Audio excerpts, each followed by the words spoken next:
सो hi everyone, कुछ photograph के questions देखते हैं.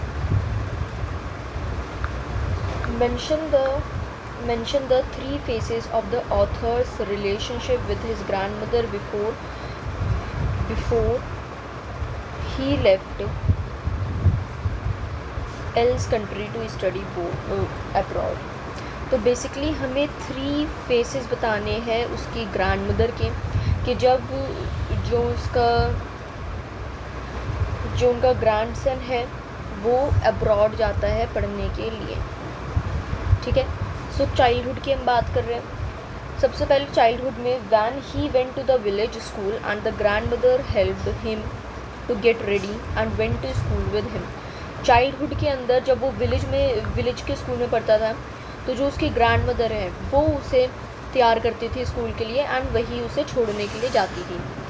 बॉयहुड में when he went to the city school in a bus, he shared a room with grandmother, but she could no longer help him in his studies.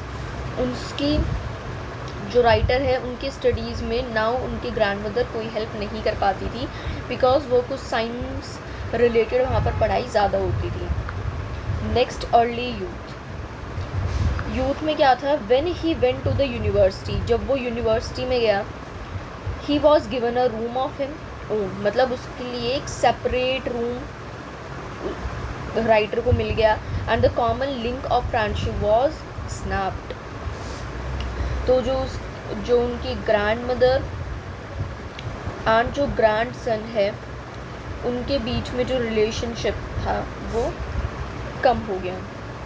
Now mention 3 reasons why the author's grandmother was disturbed when he started going to the city school.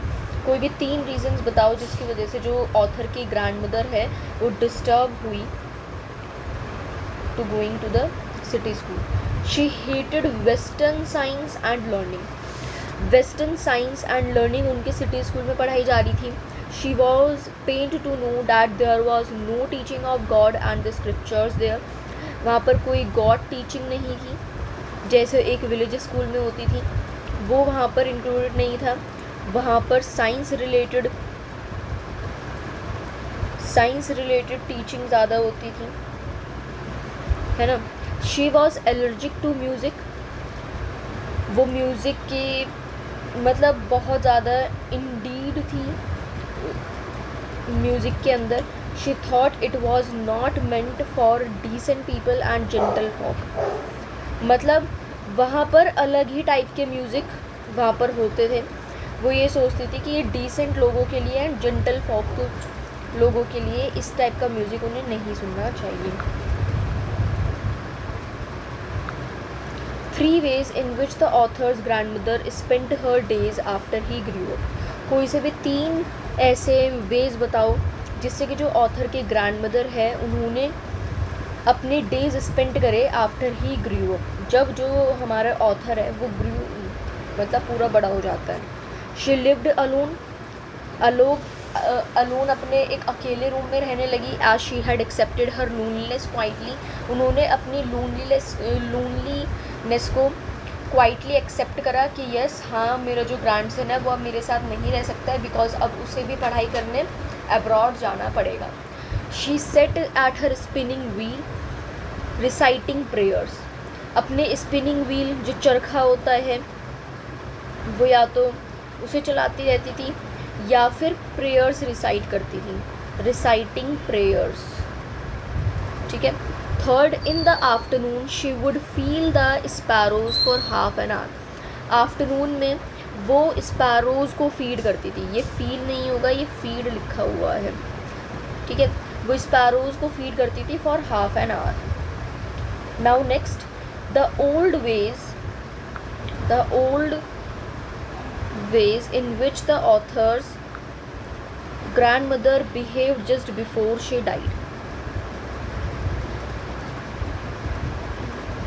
Okay, वो क्या अजीब तरीके थे जिसके मतलब जो author के grandmother है उन्होंने किस तरीके से बिहेव किया था जब वो उनके मरने से पहले. So just before her death the author's grandmother refuse to talk to them. जो ऑथर की ग्रैंडमदर है उन्होंने मना कर दिया था उनसे बात करने के लिए since she had omitted to pray the previous night. वो इस वजह से, क्योंकि जो प्रीवियस नाइट थी, उनके मरने से जो एक रात पहले उन्होंने अपनी प्रेयर्स स्किप कर दी थी। While she was singing songs of home coming and beating the drum. क्योंकि देखो, जो प्रीवियस नाइट पर वो जो उनके ग्रैंडमदर है वो गाने गाने लग रही थी, जो भी ढोलक बजाकर ड्रम बीट करके वो सॉन्ग्स गा रही थी। इस वजह से उन्होंने प्रीवियस नाइट जो उनकी प्रेयर है वो स्किप कर दी थी। She was not going to waste any more time. वो ज़्यादा टाइम वेस्ट नहीं करना चाहती थी। She ignored their protest and she by peacefully in bed praying and felling beats.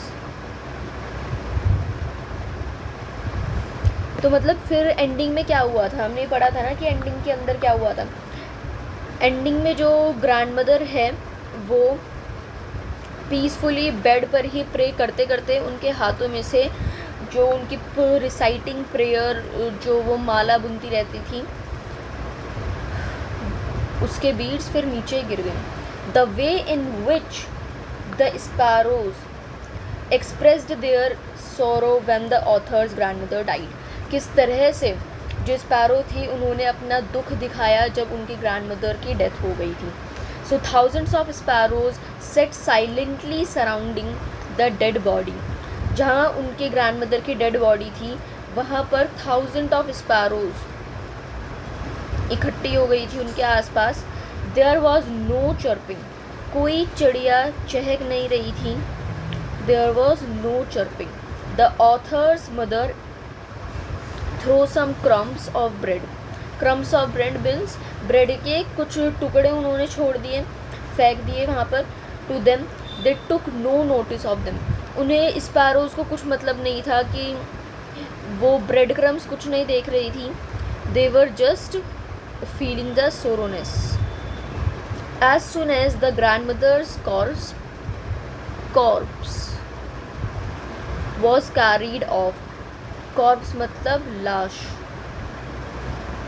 जो उनकी कॉर्प्स थी, जो उनकी डेड बॉडी थी, उसे जब तक उठाया नहीं गया, दे फ्लू अवे क्वाइटली।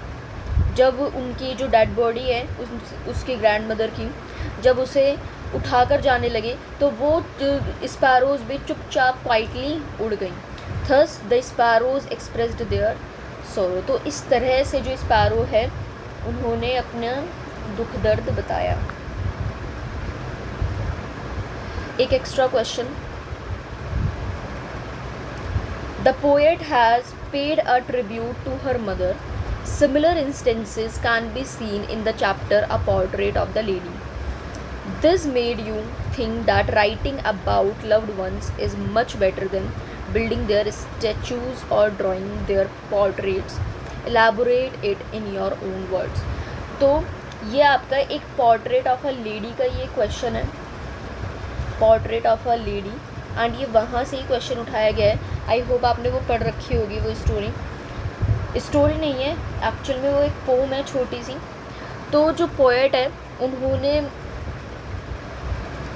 जो पोर्ट्रेट ऑफ अ लेडी की जो पोएटेस है वो एक्चुअल में तो, एंड उनका नाम क्या है, शर्ले टोल्सन। ठीक है। उन्होंने कुछ इंस्टेंसेस पर, मतलब a portrait of a lady में जिस तरीके से प्यार दिखाया गया है अपने लव्ड वन से रिलेटेड, तो वो उससे रिलेटेड यहाँ पर बात की गई है। And this made you think that writing about loved ones is much better. कि अपने लव्ड वंस के बारे में लिखना इज़ मच बेटर, ना कि हम उनके स्टैचूज़ बनवाए, उनकी ड्राइंग बनवाए। सो आपको इसे एलाबोरेट करना है अपनी लैंग्वेज में। So poetry and art are immortal. Poetry and art क्या है, इमॉर्टल है। अब किसी की जैसे कि जो पोएट थे चैप्टर नंबर 1 में, जो ये फोटोग्राफ जो ये चैप्टर है, इसके अंदर पोएट को अपनी दादी से बहुत प्यार था, तो उन्होंने एक स्टोरी ही तो लिखी है अपनी कला के अनुसार, अपने कला की दम पर उन्होंने पूरी दुनिया को बताया कि वो अपनी दादी को कितना याद करते हैं। तो उनकी जो एक कला है, जो उनकी ये आर्ट है, वो इमॉर्टल है, अमर है ही, ठीक है। अगर वो अपने घर के बाहर उनकी मूर्ति बनवा देते तो उससे क्या होता है, अपनी पोइट्री के दम पर उन्होंने तो अपनी दादी को अमर कर दिया ना।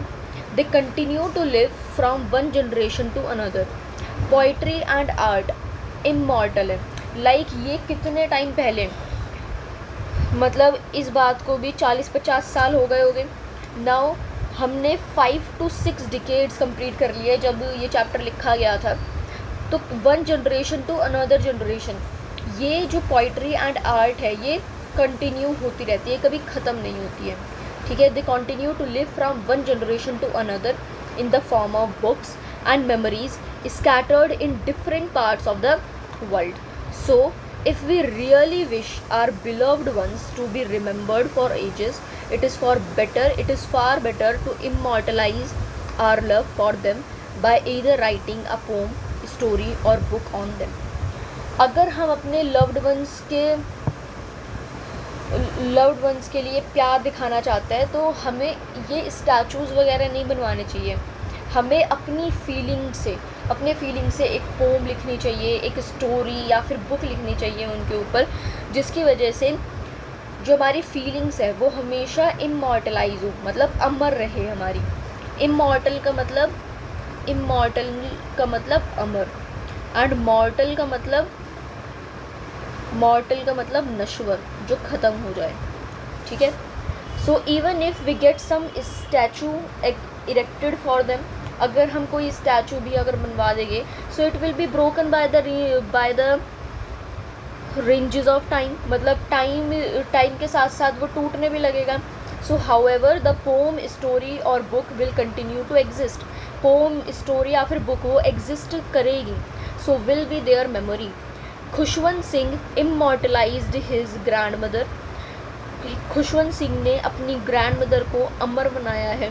So did all the poets and writers by preserving the memories of their beloved ones in the piece of art. तो जो पोएट्स है, जो राइटर्स हैं, उनके पास इतनी अच्छी कला है, वो अपनी मेमोरीज़ को प्रिजर्व करके रखते हैं, उनके बिलव्ड वंस की जो मेमोरीज़ हैं उन्हें वो प्रिजर्व करके रखते हैं in a piece of art. Now ये पार्ट फोटोग्राफ वाला है, we will discuss it in the next video.